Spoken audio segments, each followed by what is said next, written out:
In today's video, I'll teach you how to order in cash on delivery on Shein. So first of all, what you have to do is launch open any browser of your choice. Click on the search bar and type in Shein.com. After that, you'll be led to the official website of Shein. Initially, you'll be led to this kind of interface. Make sure you're logged into your account. Or instead of that, you can also open the Shein application if you want.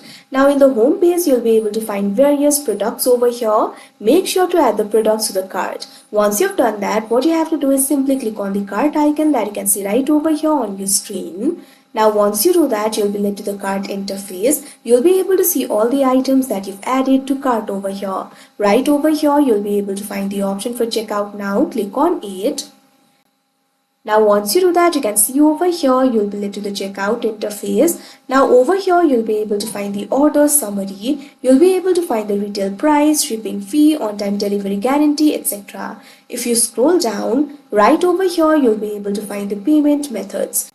You'll have to make sure you're accessing the Shein from the location that actually allows the cash on delivery. If your region allows cash on delivery, right over here in the payment method, you'll be able to find the option for cash on delivery. All you have to do is click on it. After you click on the option cash on delivery, right over here, you'll be able to find the option for continue. Simply click on it. Now after you do that, you'll simply have to go through the further processes, confirm the order and your order will be placed. Now when you receive the order, you'll be able to pay the cash on delivery. So like this, you'll be able to order in cash on delivery. So that is how you order Shein cash on delivery. I hope you found this video helpful. Thank you for watching.